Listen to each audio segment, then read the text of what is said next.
Chapter 4, Morning at Green Gables. It was broad daylight when Anne awoke and sat up in bed, staring confusedly at the window through which a flood of cheery sunshine was pouring and outside of which something white and feathery waved across glimpses of blue sky. For a moment, she could not remember where she was. First came a delightful thrill as of something very pleasant, then a horrible remembrance. This was Green Gables, and they didn't want her because she wasn't a boy. Welcome to Kindred Spirits, a conversation about the ways Anne Shirley has shaped our lives. I'm Erica. I'm Jean-Danielle. And we are Kindred Spirits. This week we're reading Chapter 4, Morning at Green Gables, through the lens of Green Gables, which I'm really excited to explain to you after you've given us a summary. It's morning at Green Gables. The outside world is perfect, but Anne's heart is breaking. Matthew has hired Jerry, a neighborhood francophone boy, to help out on the farm. Marilla finds Anne to be somebody who talks entirely too much, but perhaps is beginning to get mesmerized. Marilla is committed to sorting out the situation, driving over to White Sands, and settling the thing. That is Anne with Mrs. Spencer. However, as she rides off, the aggravating Matthew is leaning over the gate, looking wistfully after them.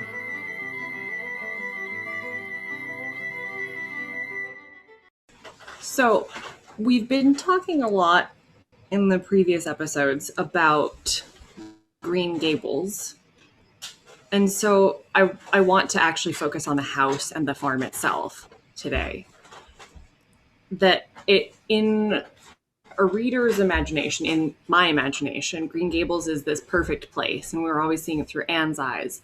But when Rachel Lynde talks about Green Gables, it sounds like a less than perfect place in her mind, and I have to wonder if it's Anne who brings all of this beauty and wonder to Green Gables. So I actually want to go through the exercise of imagining a different morning at Green Gables, a morning before Anne arrived there. So I spent yesterday morning doing some unnecessarily complicated triangulation with all of the other books in the Anne series. I had them all out on my coffee table at one point, and I was trying to do my own calculations of when was Anne born, when was Green Gables built. And, Wikipedia has guesses, but they're just guesses. Turns out their guesses are similar to my guesses, but I wanted to do my own guessing. So based on how old Anne's children are, I am estimating, along with most of the rest of the Anne Shirley literate world, that she was born in 1865, which has some really interesting implications for costuming and adaptations, which we can talk about in the Puffed Sleeves chapter. Mm-hmm. So I'm guessing Anne is born in about 1865, which means she arrives at Green Gables in the mid to late 1870s, which means that Marilla is almost definitely still cooking over an open hearth. She probably does not have the big cast iron stove that we see in all of the adaptations. She's probably cooking over an open fireplace, which I think is important for just imagining the food. And probably means that since Green Gables was built when Matthew and Marilla were adults, it was likely built, I don't know, can we say Matthew and Marilla are in their 40s or 50s? Does that sound reasonable? It's hard to know because, we perceive them as old, but we perceive them as old through the vantage point of an 11-year-old to whom most people are old. Well, we know that Rachel and Marilla are about the same age, and Rachel's children are all grown up, but Rachel was also married at 18. So it's quite possible that Rachel Lynde isn't any older than 40. Marilla could also only be 40. I suppose, and I'm trying to think if I have any good reason for this, I've always pictured them in their 60s, maybe the early end of 60s. To me, that sounded like the right balance of actually young enough to still be doing as much as they're doing, but old enough to need the help they feel they need. But of course, that's also with a modern bias that could very well be true of 50 as well. So now I'm trying to figure out why I pictured them in their 60s. The idea of And also remember that Marilla and possible for me, for example. Sorry, can you say that again? The idea, well, I don't know the exact age cutoff, but the idea of Marilla or Matthew like having brown hair instead of grayish or graying hair is very hard for me to envision. We actually know from the earlier chapters that Matthew's beard is brown, but his hair is graying. Yeah. However, my mom had completely white hair at age 36, and I'm well on my way. So and I'm intrigued I stand by Marilla and Matthew could be in their 40s. Yeah, I'm also intrigued by Matthew's hair colorations as somebody who has very much brown hair, but a lot of gray in the beard. So what's going on there? How am I even going to find these characters relatable if their beard color is different than mine?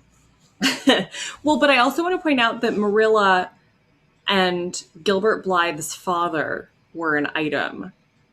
So yes. Marilla is young enough to be a parent of a child Anne's age. Yeah, and of course we don't know his age difference with Gilbert, for example, but it's one of those things where you picture something so long you're not sure where it came from or if you're justified.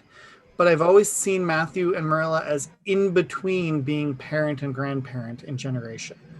Like, their age differential to Anne isn't quite grandparent, but it's not easily imaginable as parent. What I'm trying to say with this whole very long tangent that doesn't actually relate to the house is that Matthew and Marilla could be younger than we think they are. Mm-hmm. They could be quite a bit younger than we think they are.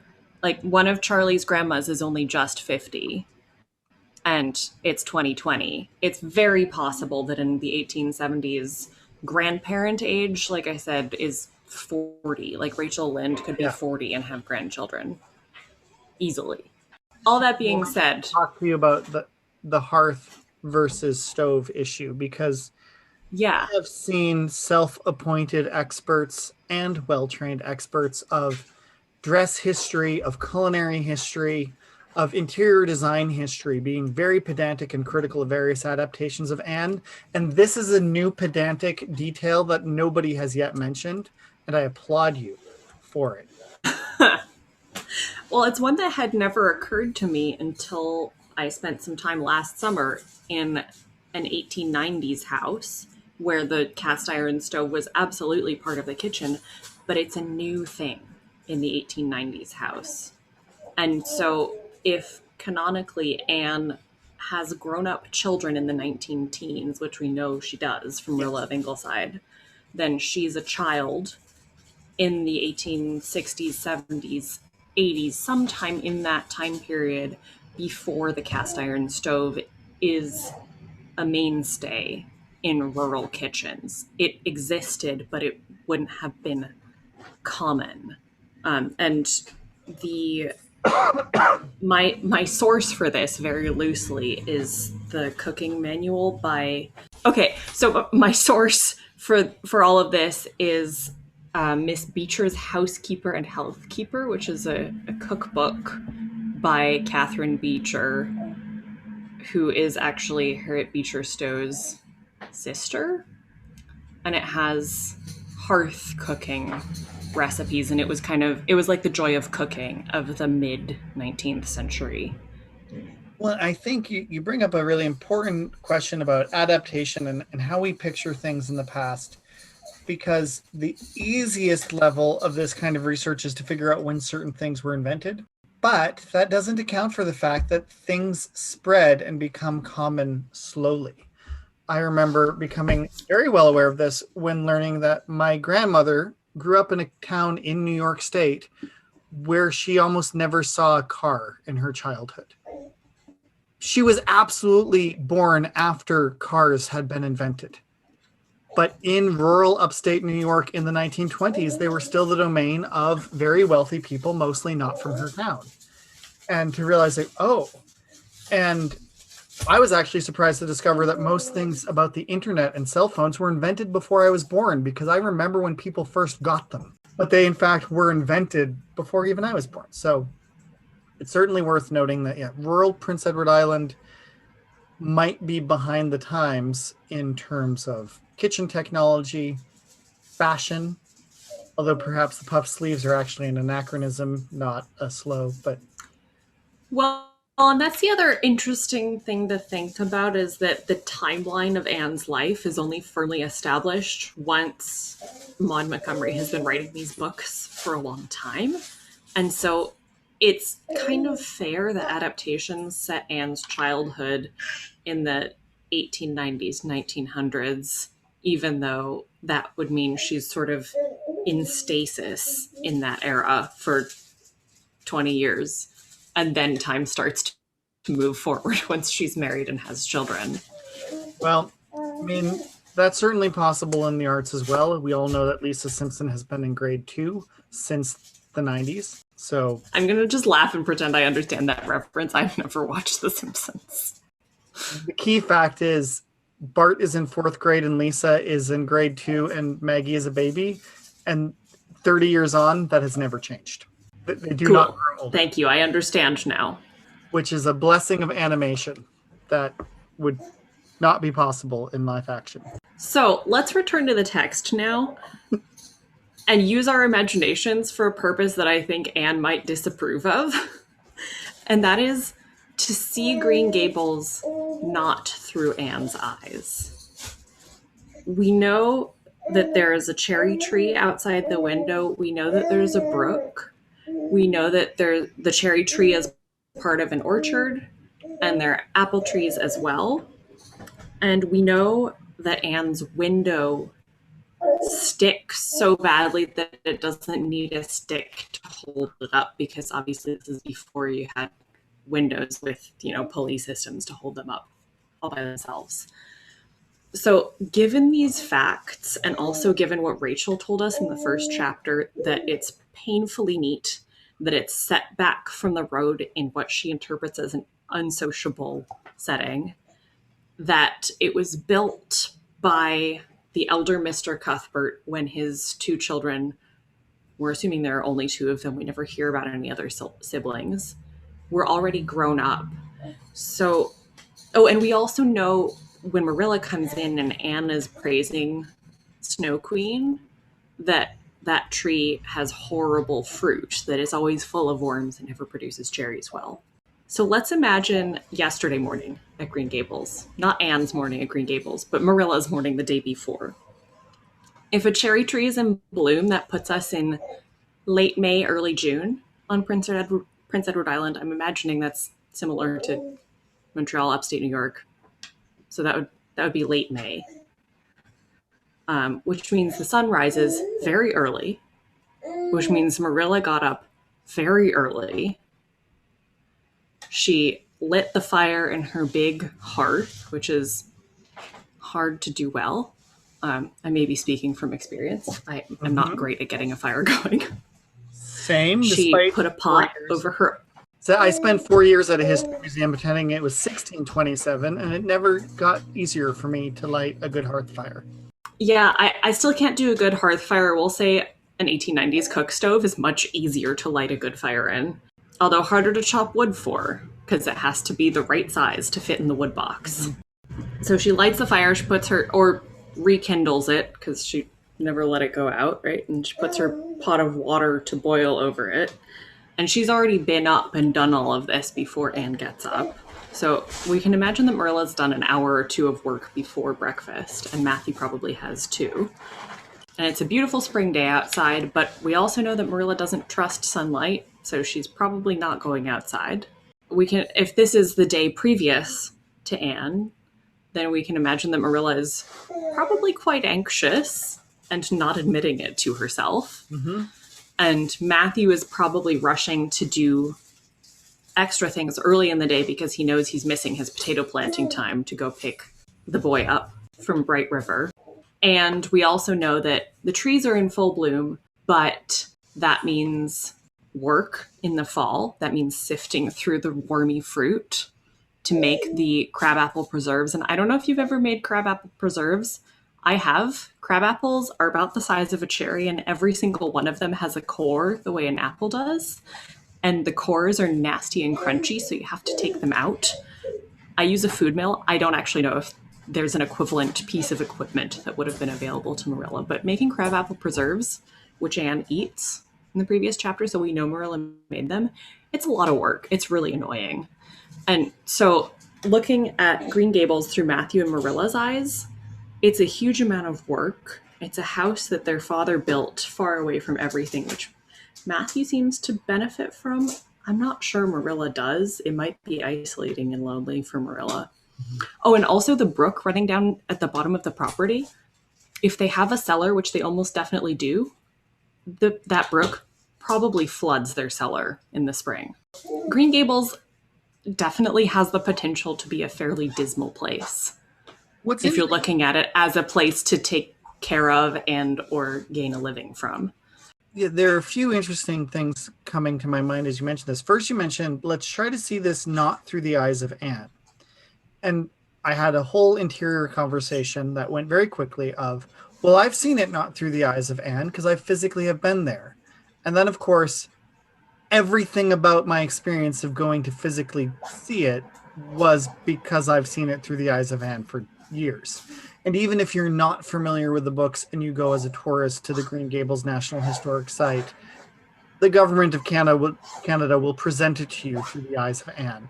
So there is no fresh look that's possible without this kind of willful mental exercise that you're suggesting.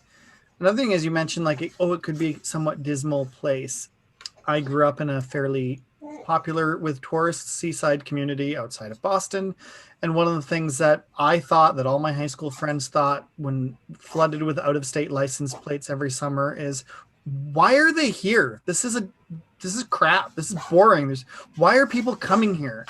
For the life of me, I couldn't understand why anybody would go to Plymouth or Cape Cod. What are you doing? Go back to New York. Leave us alone. There's mostly New York plates. No offense, Erica. So there is this thing, though, that I think can happen in adolescence, that wherever you grow up is stupid and horrible. I mean, I see that working with university students in Montreal, that people not from Montreal think Montreal is the most exciting place in the world, and the few from Montreal, ugh, what a dump I grew up in. There's almost this normative idea that where I grew up is boring and terrible, even if it's a beautiful seaside community like Avonlea is presented as Cape Cod is, or if it's a thriving, exciting city like Montreal is. But Anne subverts that generalization, right? In how much she loves Green Gables. She's not that kind of bitter teenager hating it. She's only been there. Well, and I wonder, I'm thinking about Matthew and Marilla now and how they never had a chance to leave. But also, if Green Gables was built when they were adults, I wonder where they grew up. Was it on the same piece of property, just in a different house that was maybe closer to the road? Because we do get, through glancing mentions, the impression that Green Gables is quite a big piece of property. It's a big farm. Yeah. So it's quite possible there was a house on it somewhere else on the property. And there's also, at the beginning of Anne's House of Dreams, it's mentioned that there was a birth on the property, that a hired man was living with his family somewhere on the farm at Green Gables, and his wife had a baby while they were there. So that means there's at least one other house. Maybe that's the old house that Matthew and Marilla grew up in. It's obvious in the title of this book, Anne of Green Gables. Green Gables, to me, it's absolutely a character in this book. Few authors do it quite so obviously as Lucy Maud Montgomery, but she's not unique in this, of making place a character with which the characters interact. And Anne is defined by the book titles by where she is currently of. She's of Green Gables when she's interacting with other kids in Avonlea. She goes to later on she goes to high school, and then she's of Avonlea when she's interacting with other kids from PEI. When she goes to Nova Scotia for university, she's of the island. I would love to have a follow-up where Anne becomes Canada's ambassador to the UN late in life and becomes Anne of Canada, because it's these kind of we grow the circles of where Anne is from, but these settings are so important to the author, and I can't help but compare and contrast with other fantastic literature of the past. And I'm particularly thinking of Little Women, which shares with Anne of Green Gables this very particular fictional story that takes place in a very non-fictional house.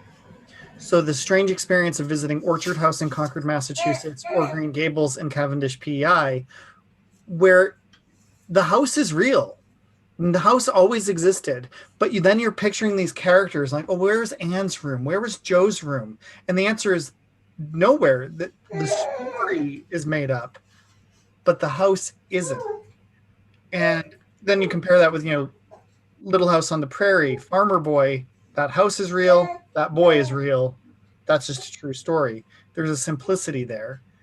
With Green Gables, the author made this decision that this house, what would it be like for my house to be a house where a very different child grew up instead of me? So can you actually tell me whose house is Green Gables, the real house? I'm a little fuzzy on those details. As I confessed earlier, I haven't been there. And I'm sure some of our listeners would appreciate that clarity as well. Because if it's her grandmother's house, then that adds another layer because she was not happy there. Green Gables was initially built by the McNeil family in the 1830s, and they are relatives of Lucy Maud Montgomery. I don't know, maybe just by erroneous association with Orchard House, I assumed it was where Lucy Maud Montgomery grew up because Orchard House is where Louisa May Alcott grew up. But because my assumption was actually completely the other end of the spectrum. I thought that Green Gables, that's now the tourist attraction, was built to be a tourist attraction, which again may be completely wrong.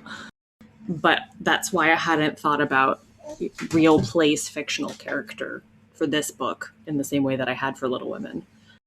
No, it's a very real house that was really built in the 1830s and that Lucy Maud Montgomery knew, but I'm not seeing any indication that she actually lived there. If it's the McNeil house, and if I'm remembering her journals correctly, then that would have been a house of relatives that she liked, that she visited for extended periods of time, but she never actually lived there.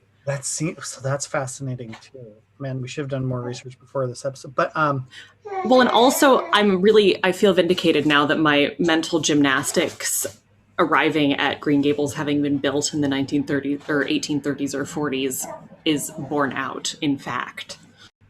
And my point about the hearth cooking stands. Green Gables is situated on Ellen Montgomery Cavendish National Historic Site of Canada, a large property that includes Montgomery's homestead. So she lived near Green Gables, but it was a relative's house. It was never her house. Wow. Okay. So she's more like living in Rachel Lynde's house down the street, kind of.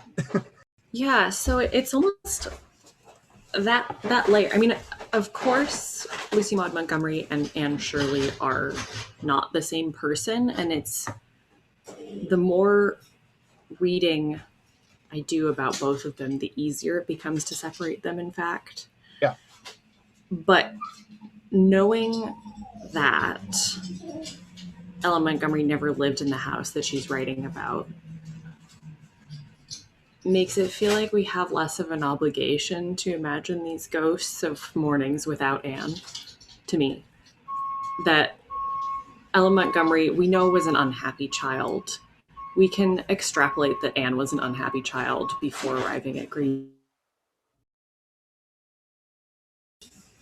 Ellen Montgomery uses a very real house, an explicitly existing, visitable real house.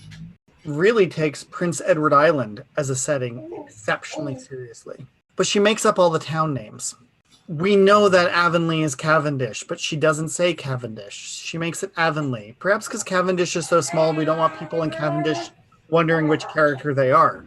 But there's this interesting balance of PEI is real, Green Gables is real, Avonlea and Carmody are fake, and then, of course, later the university is... The schools that Anne goes to are all obviously based on very real places, but never using their real names. I don't know if this is the best or worst thing ever to happen to Dalhousie University, that it gets renamed. I would be very upset if I were on the communications department at Dalhousie for the fact Ella Montgomery made up a different name for Redmond. But I've thought about the renaming places in my own occasional literary attempts, and we really like maps in this house. I mean, you can see a map behind me on the wall. There's another one in front of me on that wall, and you have one behind you. And Ben and I would both spend time as children just like sitting and reading a road atlas because that's the kind of people we are. And so I've thought about this, that if I described, for example, if I were to write a story set in a small town in northern New York on the western shore of Lake Ontario, in a small corner of a harbor on a spit of land, like people who live in Henderson Harbor, New York, would know exactly which town I was talking about, even if I called it a different harbor, New York. Even though there are lots of towns along that piece of shoreline called blank harbor, like they would know if I described where it sat in the lake. It's the same thing with Cavendish. So like, what's the point of renaming it if you give enough geographical detail that you can say, yes, that's that town? I think it gives you a bit of liberties. I've certainly thought about, writing that roman à clé almost about my childhood, but not 100% my childhood, about a vague Massachusetts coastal town. But, because I would want to picture certain things that are part of my childhood, but are not next to each other. And the fact they're not next to each other is kind of irrelevant and distracting from the story. So it'd be easier if people just imagine that they were. I recently saw a movie called The Way Back, which takes place in the region and was filmed where I grew up. And it's hilarious to me because they're constantly crossing a street to end up 30 miles away. And it's always places I know, but you're just like, that kid just went on a 5-minute bicycle ride across 55 miles of Cape Cod. Wow, what a good cyclist. But I also totally get why the creator did it, because that spot's pretty, and this is your shot to film something where you grew up. So just magically smush things together. And I think also Ella Montgomery is such an attentive author to the details of physical setting and the details of people's personality that she would have to throw a few fake names in to make sure that people aren't mapping incorrectly, or maybe worse, correctly, onto her fiction real people. So she was writing close enough to the time and place that describing a person with a certain obvious mental illness living in a house that looks a certain way, you better use a fake town name. I wonder if that's part of it. But Green Gables has a character that is so important to her. It's so idealized. So I guess the question that I'm really trying to ask with all of this circular reasoning and year triangulation and research that I should have done but didn't because I wanted to keep it grounded in the text. The question I'm really asking is Green Gables actually like this? Or does Anne make it this way? Does Anne turn Green Gables into this perfect place just by the fact of her presence? Or was it already that way and Matthew and Marilla just couldn't see it? Or maybe Marilla just couldn't see it. I wonder if it has to be a both and, where it has to be, there's a question of how do we choose to perceive things, but still be rooted in reality. Marilla is prone to being so realistic as to not see beauty that is in fact there. I wonder, would we say that Anne is so imaginative that she sees beauty where it doesn't exist, or so imaginative that she just sees beauty that does in fact exist? The Lake of Shining Waters is in fact a lake, and it does in fact shimmer. Is it a willful emphasis? This isn't like Bridge to Terabithia imagining an utterly fantastic world where one isn't. It is imagining or recognizing the fantastic beauty that is in fact there. Because I think, and I've heard from my own experience, and I've heard the experience of people who visit Green Gables who don't care about Anne of Green Gables. It can be the most magically beautiful place in the world, or it can just be a really, really boring old house in the middle of nowhere. And I think every day... I always think old houses in the middle of nowhere are the best because they have so much scope for imagination. Right? So I don't understand that standpoint. Well, and I think that's it, though, is Rachel and Anne can both be right. Is Green Gables just kind of a blah old house in a tiny town on PEI that could just be isolating and boring and sad? Or is it an absolute magical escape to a better life? Yes. I think it depends on who you are. And this is one of the reasons I'm wondering if it does actually feel like as much of a prison for Marilla as Rachel thinks it does, or thinks it would for her, because Marilla is only able to see the wormy cherries and, the windows that won't open and the sticks that she has to clean off the grass and the really long lane that she has to walk down before she sees anyone in town. I wonder if Marilla's perception of Green Gables is a reflection of her life there. It must be. Mm-hmm. And so is Green Gables' transformation actually the beginning of Marilla's transformation? One of the moments that shows how Anne perceives this place is she knelt there, lost to everything but the loveliness around her, until she was startled by a hand on her shoulder. Marilla had come in unheard by the small dreamer. So this is a moment where Anne sees enough loveliness into which to become utterly lost. And Marilla has managed to, wake up, get dressed, and start executing a plan to remove a child from the home. Like, in the same scenery. There's also a really beautiful moment of omniscience. So one of the things I like about the narration in this series is that we go back and forth between limited to Anne's perspective and seeing everything, all the natural beauty through Anne's eyes. And sometimes we see things from an overseeing presence that can see everything. And so it says, Anne came downstairs in 10 minutes' time with her clothes neatly on, her hair brushed and braided, her face washed, and a comfortable consciousness pervading her soul that she had fulfilled all Marilla's requirements. So that's Anne limited. And then, as a matter of fact, however, she had forgotten to turn back the bedclothes. So Anne thinks she's being practical. Marilla thinks Anne has been practical, but there's actually evidence upstairs, so she's forgotten to do something. And I love that from a narration standpoint, as well as being utterly relatable. I think I've done everything on my to-do list, and then I realize, it's 11:35 on Friday morning. It's compost day, and nobody has taken the compost out yet. That's a real-time realization. My compost bucket is still sitting in my kitchen. Ellen Montgomery and her slightly ahead of her near contemporary Louisa May Alcott both do a lot of what I think modern creative writing professors would lambast, of this deliberate and I think always clever and humorous fourth wall breaks to the audience. I love them.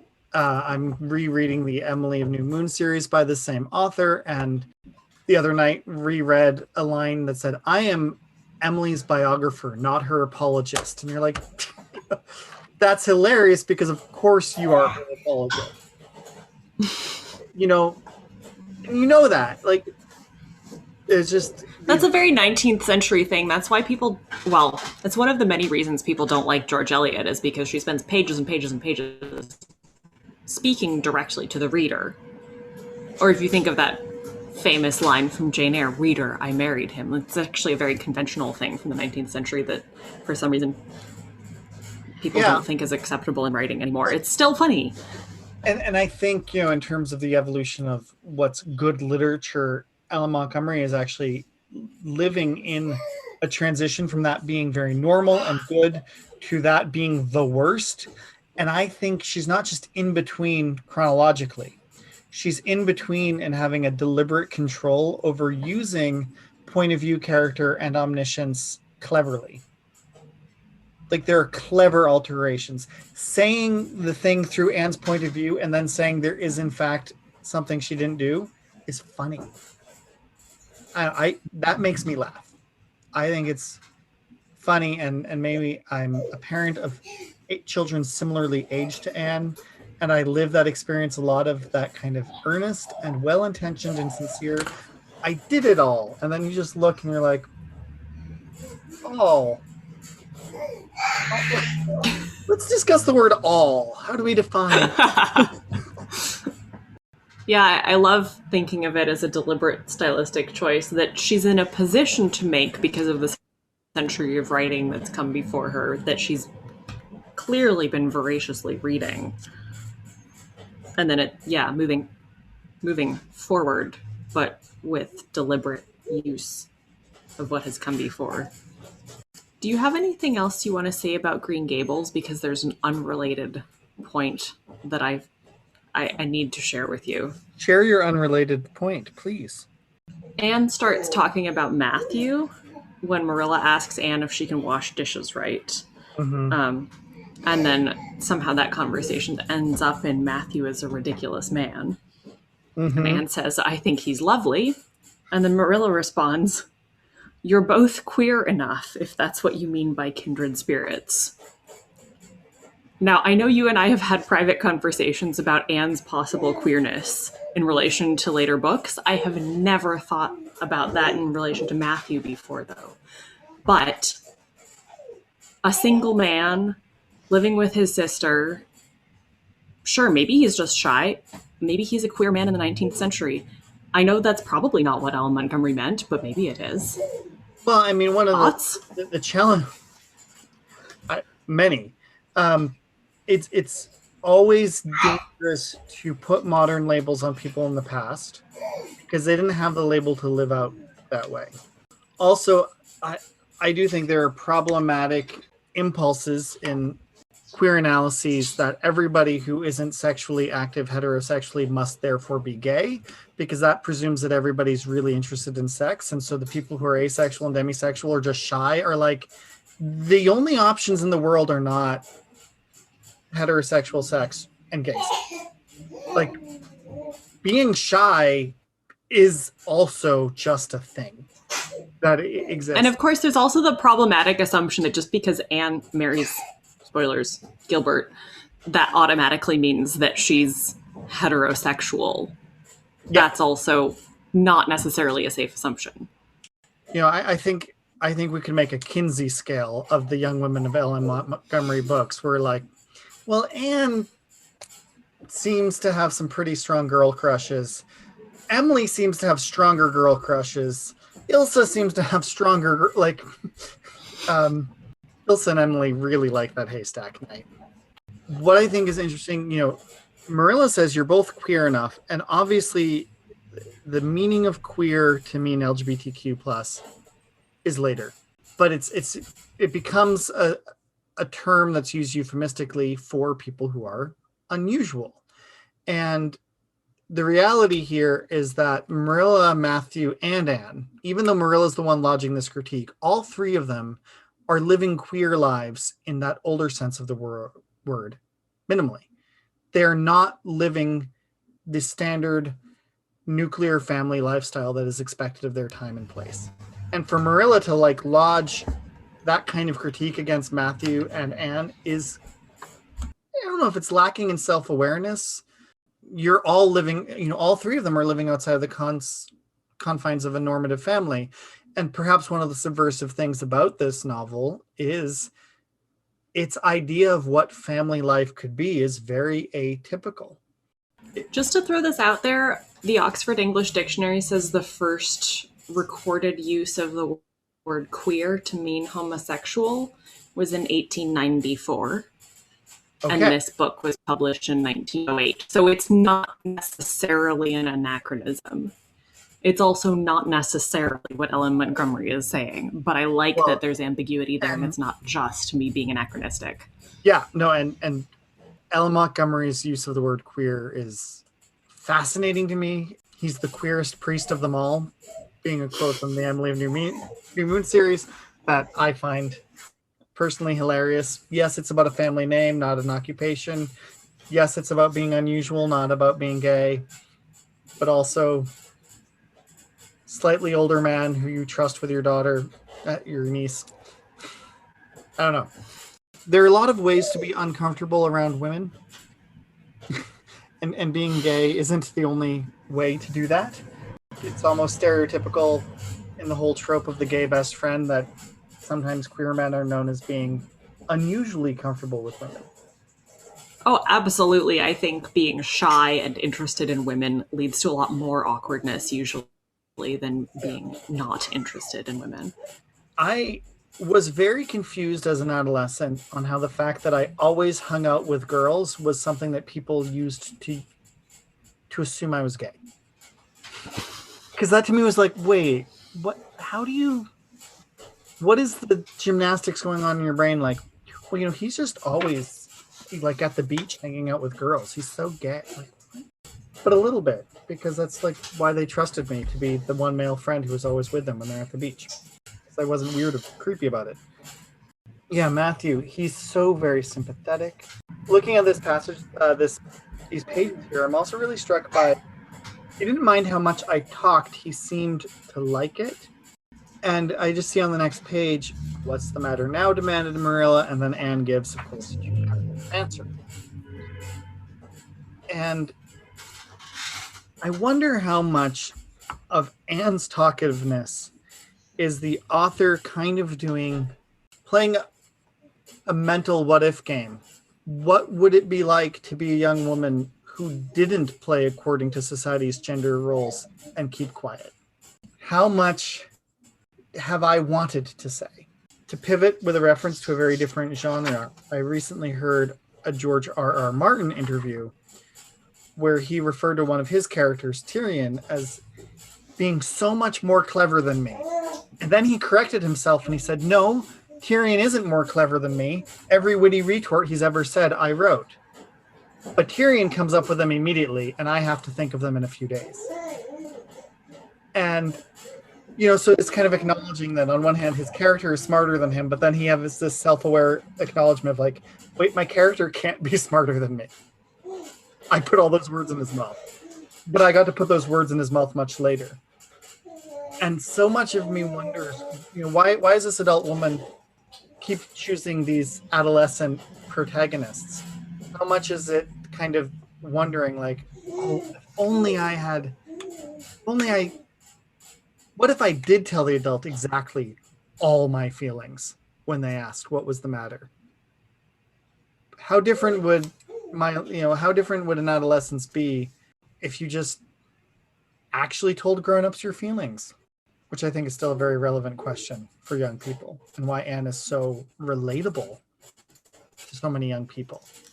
Because she just says all like we were talking about last time, it's important for people to share openly and honestly. I think I share a lot more now than I did as a child, or at least as an adolescent. That if I had been in that situation that Anne is, I would have just said, oh, never mind, I decided not to go outside. That would have been so much easier for her to say, so much more boring to read, but I think more likely for a real child, not a fictional child, to have said. Well, yeah, and this, of course, is a balance of we want enough realism that we can connect, and enough that isn't real that it's interesting. Because you only want to read something that is somehow out of the ordinary. And I think this does loop us back to the importance of Green Gables and the importance of place. I think we needed a setting for this story that is described in enough detail that we feel that we can picture it, that we can connect with it, that we can imagine it. But that's also magical enough and interesting enough that it's different than our backyard. That it's worth and it's also imagining. Undetailed enough that you can superimpose your own backyard onto it. I actually grew up with an ornamental cherry tree outside my bedroom window and a brook down at the end of the street, not on the same property. But it was close enough to Green Gables that I could superimpose it onto Green Gables, because it wasn't, this is where the house is, and then immediately outside there's this, and then it's not as detailed as, let's say, Little House on the Prairie, which tells you how Pa cut the boards and assembled them into the house. Mm-hmm. Like, it's not that detailed from a practical standpoint, partly because Anne is our viewpoint into this world, I think. But also, this whole paragraph you were just talking about, if Virginia Woolf had written this novel, it would not be in quotations. This would just be part of the stream of consciousness narrative. Mm-hmm. And so I think that she's playing with the genre boundaries and the looking back from a century in the future. We can say, oh, this is bordering between 19th century realism and the modernist movement, which obviously people weren't thinking about when they were writing it. You know, Anne is describing to Marilla everything that's going through her head rather than just describing straight to the reader everything that's going through her head. That also, though, gives Marilla the opportunity to engage with it. And thank goodness, that's what saves Marilla's soul. Well, that's a loaded comment. I want you to say more about. I keep thinking of the scene in the 1980s adaptation when they're, sorry, I'm skipping ahead a chapter, but when they're coming back from seeing Mrs. Spencer and Anne takes Marilla's hand. Mm-hmm. And that's the moment when Marilla starts to become a person and not just a cardboard cutout of a frugal housekeeper. Mm-hmm. And so what Anne is doing with Green Gables and seeing it as this magical, beautiful place in this chapter, I don't think foreshadowing is a word that I'm allowed to use with these books anymore, just because I know so much of what's coming. Yeah. I don't think this would be foreshadowing if I didn't know the relationship between Anne and Marilla that was going to develop. But it's Anne's transforming Green Gables in a way that sets up her transformation of Marilla in the future. Later in the chapter, I've never in all my life saw or heard anything to equal her, muttered Marilla, beating her treat down cellar after potatoes. She is kind of interesting. I can already feel I'm wondering what on earth she'll say next. She'll be casting a spell over me too. In kind of the prim, proper world that we were introduced to as Marilla and Rachel's worldview already, the most confusing and shocking and scandalous thing you can do is direct communication of exactly what you want and feel. So the mystery of Anne isn't what is she thinking. The mystery of Anne is, why is she actually telling me what she's thinking? It's and this is something that you and I have both had some conversation about, our relatively shockingly open personalities according to the wider world of like, I've had this come up in actual work meetings where people are like, well, what's your game? What are you going after? And I have to say exactly what I just said. Like, my end goal is to get the thing I just said I wanted. That's it. And like, to play at that level with people of like, oh, well, what do you want? What do you think? And then actually answer them. It's amazing how befuddling that is to so many folks. And that Marilla can't claim to be confused by Anne on the level of, well, what is she thinking? What is going on in her heart and her soul and her mind? That's not the mystery. The mystery is, why is she telling me this? Is there a trust? Is there a love here? Is there a hope for trust and love? I think Anne's just information dumping on everybody she can and saying, I dare you to love this. And Matthew's like, challenge accepted. And Marilla's seeing that unfold for herself. Also, I recommend Anne's strategy here as the way people should date, but that's a controversial approach. Here are all my thoughts, feelings, quirks, and flaws. Yes or no? Am I staying here? Or poor Matthew, though. Matthew isn't able to put himself out there like that. He can't. I don't think Matthew has the self-knowledge or the words to describe the inner workings of his mind in the same way that Anne does. Would you say that he admires it, though? Yes. I wonder, is he quiet because he's just stunned, or is he... I think he comes across to me as admiring it, as you just said, so enthusiastically. I think he's absolutely admiring it. perhaps even aspiring to it a little bit. But as I said in the Matthew chapter, I suspect that Matthew may be a less verbal processor than Anne is, and he's experiencing things without having words to get them out of his head. Yeah, and certainly Matthew and Anne are portrayed as very polar opposites on the verbal processing spectrum. And yet being less of a verbal processor than Anne is not a difficult bar. You know. Most people are. But while Anne says more than I think I say, and I certainly say a lot, I find what she says deeply true trains of thought that I find recognizable. Which is, I think, part of why I wonder to what extent is some of Anne Ellen Montgomery's intellectual exercise. What if somebody said, "What's the matter?" and you just hold them? People literally come to me, make an appointment on purpose with me to tell me what's the matter. And I usually have to work pretty hard to engage them to get them to answer that question. Even when I know the context is you deliberately chose to come to tell me what's the matter, and you have been so conditioned not to do it. Anne is my dream person to come to a pastoral care appointment. For all kinds of reasons. Just to be like, what's the matter? Well, here's the list. Here's the context. Here's the backstory. Here's my emotional perception of it. Here's what I'm hoping for. Here's what I'm afraid of. Here's what I wish the truth was. Yeah, Anne in one paragraph answers everything that I would ask therapeutic follow-up questions to get at. The self-awareness is just stunning. And yet, I would say, I don't think she's utterly unique in this level of self-awareness. If I ask people the follow-up questions, get all those details, many people will know them. What's stunning is just the sense of like, here it is. It's all on the table.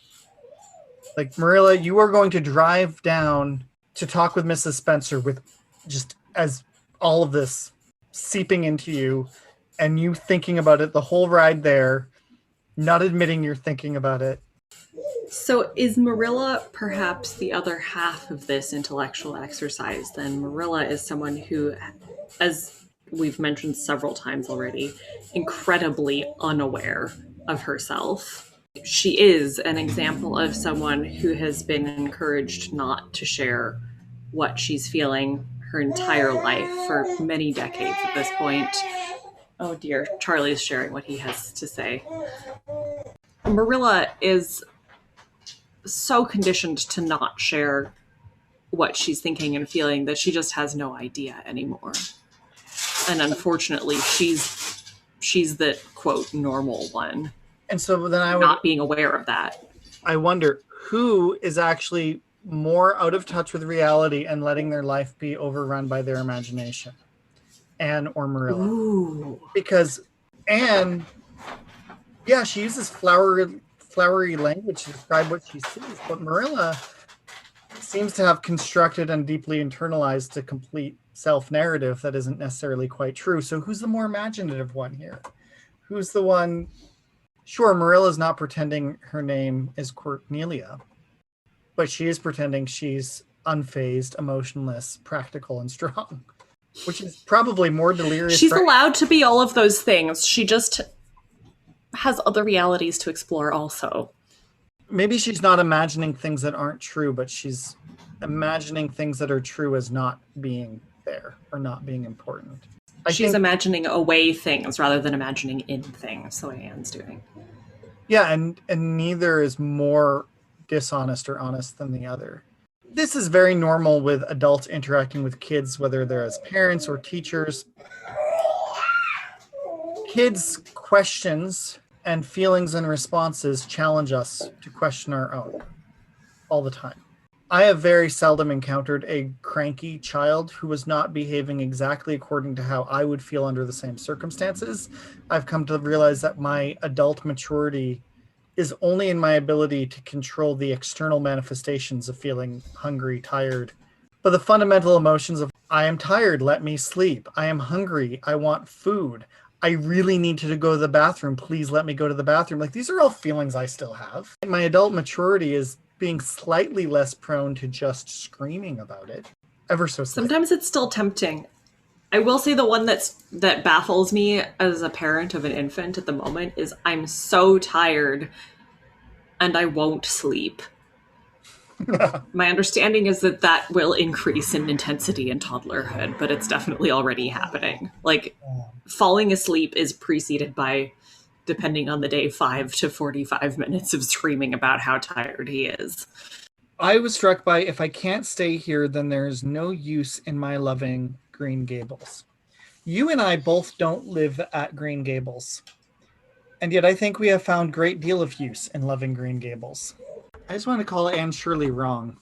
Oh, but I would also say that you, and please correct me if I'm making assumptions, but you and I both live in places that we are surrounded by people we love and things we love and a city we love, and we're adults with more or less disposable income to make these spaces places that reflect us.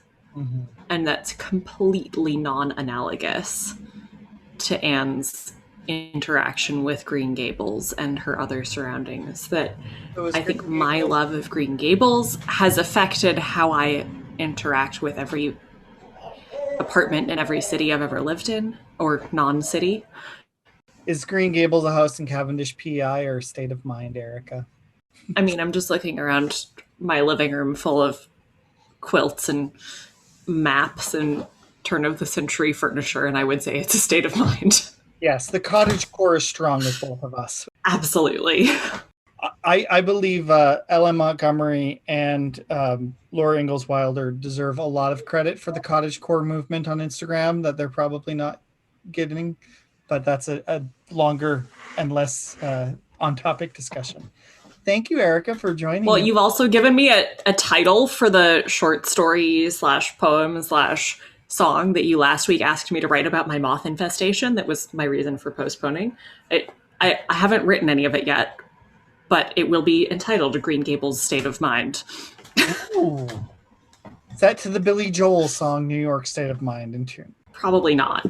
That's a good choice. That was a terrible idea. Thanks for listening to Kindred Spirits. Follow us on Facebook at Kindred Spirits Podcast, on Twitter at Kindred Spirits P, and on Instagram at Kindred Spirits P. On our website, kindredspiritspodcast.ca, you can find show notes, links to us on all social media and podcast platforms, and information on how to follow or contact us individually.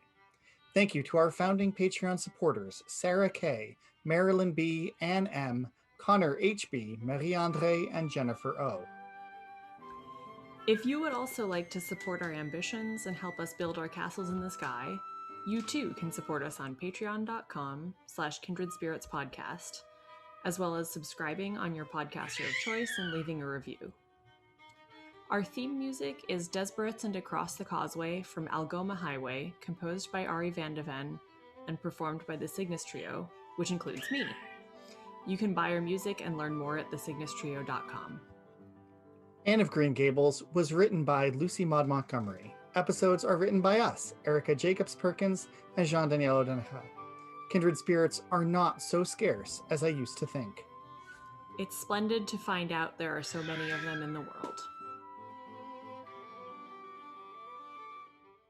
Always lovely to socialize. I mean, work very hard with you. It's a both and. We're Anglicans. We can do that. Professional and cold and distant. There is no friendship.